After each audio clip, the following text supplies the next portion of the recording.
both of these teams played very well against us. So we played Pittsburgh last year 3 times early, and their schedule was reasonable, and they're all you can handle. Philadelphia's always played us very, very hard,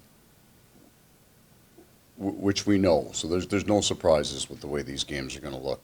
Pittsburgh's got some high-end guys that play very fast, and they're playing with confidence, and that's what makes them dangerous. The Flyers they know how to play against us. They know how hard we're going to play, and that brings that out in them, and that's their best game. So this will be a full-on tournament.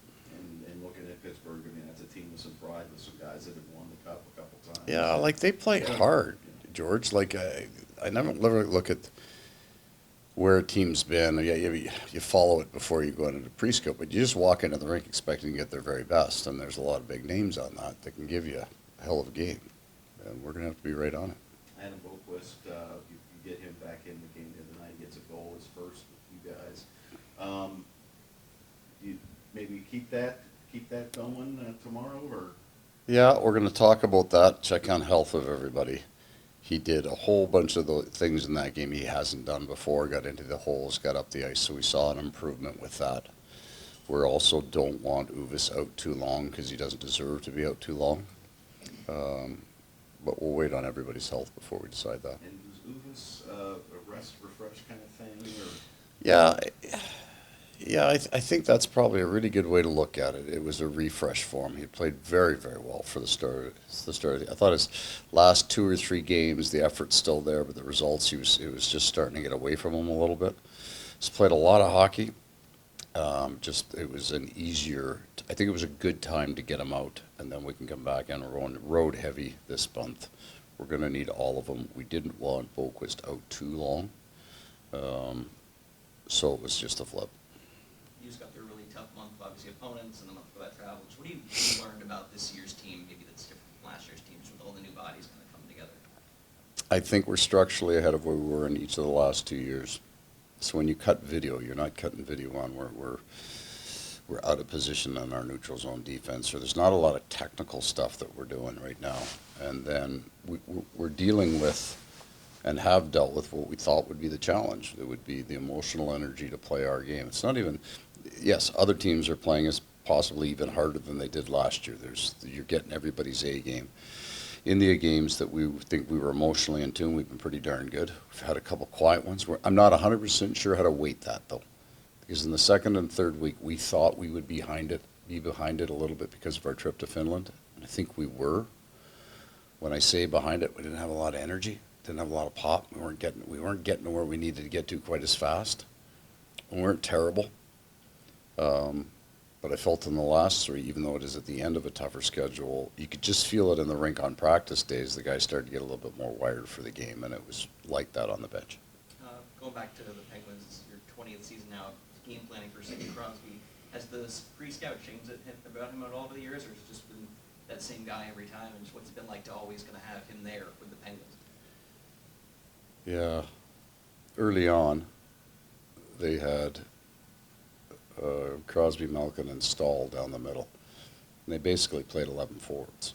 So there wasn't enough ice time to run 4 lines. So Crosby and Malkin had come out on the 4th line every time. So you just like no matchup in the world that worked for you, right?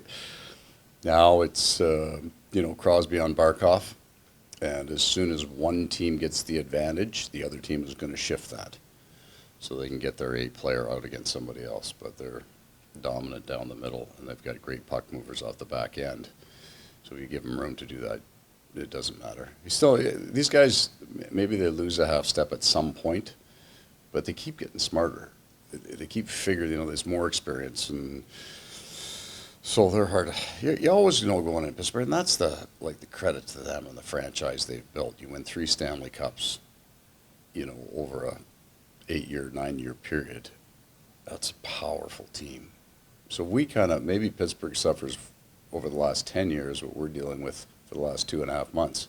Everybody gets fired up to play. Coach, over these last 3 games, where has Aaron Ekblad continued to elevate his play, especially considering he plays such hard, valuable minutes? Yeah.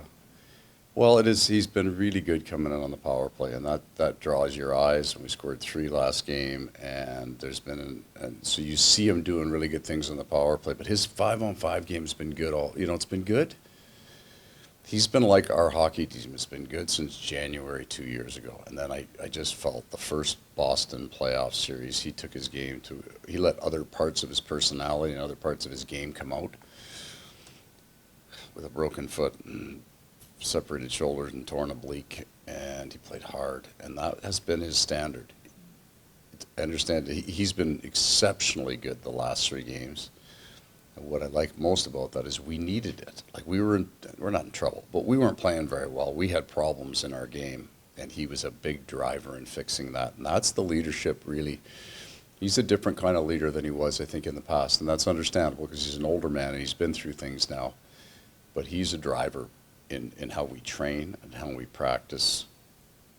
He's been, except for all those problems that he has off the ice, contract here, right? He's got all those off-ice problems, so we have to talk about mean to dogs, exceptionally mean to cats. No, the growth in him has been fun to watch. It's been impressive to watch. I mean, fun is too casual a word. It's impressive, man. He's trained himself hard in the summers. He practices hard. He pushes now every day. He's a big part of all the good things that we have going here. He's a leader in those things. Now that we're in December, looking back at Sasha Barkov's November that started in Finland, and just I don't think anybody really talks about the numbers he's been putting up since like every night. He's got some sort of spy thing, CIA thing going on, right? Like he can be as good as he is and then leave the room and nobody talks about him. Was he here? Did anybody see Barkov play tonight? He's got 700 points.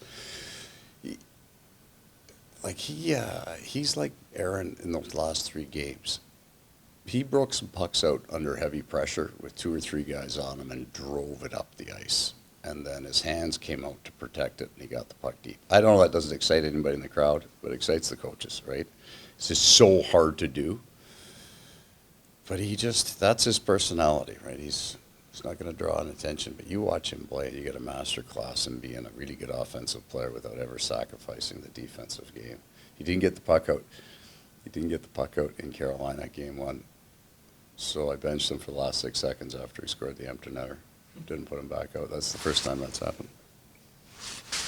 And looking at it, just everything that he's done.